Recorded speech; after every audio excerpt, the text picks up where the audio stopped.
भारत को पुनः खंड खंड करने की तैयारी है।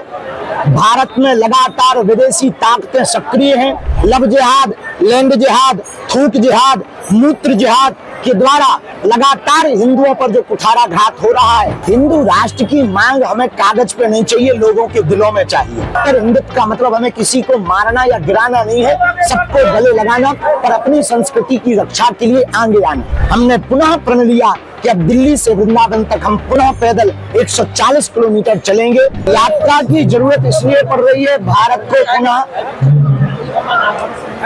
को पुनः खंड खंड करने की तैयारी है। भारत में लगातार विदेशी ताकतें सक्रिय हैं। सनातनीय परंपरा पर लगातार उंगली उठाई जा रही है।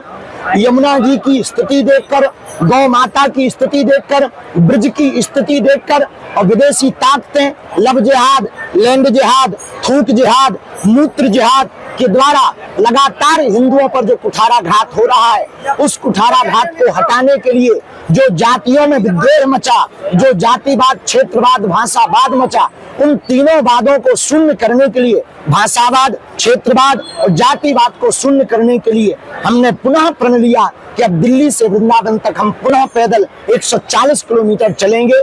इस कात्यायनी माता मंदिर से चलकर श्री धाम वृंदावन आएंगे, बांके बिहारी के दर्शन करके यमुना महारानी के क्षेत्र में पदयात्रा को विराम करेंगे। सनातन की सरकार है, सनातन की मांग करी जा रही है जी।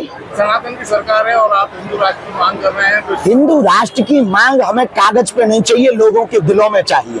हम तलवारों से युद्ध नहीं करना चाहते, विचारों का युद्ध करना चाहते। हम तलवारों से परिवर्तन नहीं लाना चाहते, विचारों से परिवर्तन लाना चाहते। और विचारों का मतलब प्रत्येक व्यक्ति के विचार कट्टर हिंदुत्व के हो गए।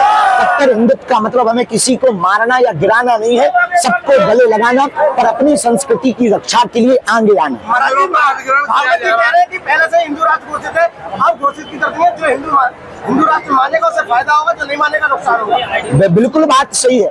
भारत हिंदू राष्ट्र ही है। जहां बहुसंख्यक हिंदू हो वह हिंदू राष्ट्र ही है। लेकिन जो नहीं स्वीकार कर पा रहे हैं, उनको हिंदू राष्ट्र की विचारधारा को स्थापित करने के लिए पदयात्रा यात्रा की जरूरत इसलिए पड़ रही है। भारत को पुनः खंड खंड करने की तैयारी है।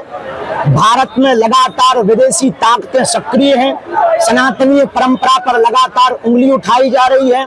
यमुना जी की स्थिति देखकर, गौ माता की स्थिति देखकर, ब्रज की स्थिति देखकर और विदेशी ताकतें लब जिहाद, लैंड जिहाद, थूक जिहाद, मूत्र जिहाद के द्वारा लगातार हिंदुओं पर जो कुठाराघात हो रहा है, उस कुठाराघात को हटाने के लिए जो जातियों में विद्वेष मचा, जो जातिवाद, क्षेत्रवाद, भाषावाद मचा, उन तीनों वादों को शून्य करने के लिए, भाषावाद, क्षेत्रवाद और जातिवाद को शून्य करने के लिए हमने पुनः प्रण लिया कि अब दिल्ली से वृंदावन तक हम पुनः पैदल 140 किलोमीटर चलेंगे।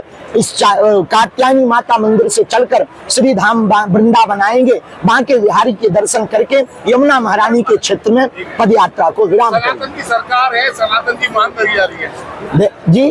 सनातन की सरकार है और आप हिंदू राष्ट्र की मांग कर रहे हैं तो हिंदू राष्ट्र की मांग हमें कागज पे नहीं चाहिए, लोगों के दिलों में चाहिए। हम तलवारों से युद्ध नहीं करना चाहते, विचारों का युद्ध करना चाहते। हम तलवारों से परिवर्तन नहीं लाना चाहते, विचारों से परिवर्तन लाना चाहते। और विचारों का मतलब प्रत्येक व्यक्ति के विचार कट्टर हिंदुत्व के हो गए। कट्टर हिंदुत्व का मतलब हमें किसी को मारना या गिराना नहीं है, सबको गले लगाना और अपनी संस्कृति की रक्षा के लिए आगे आना।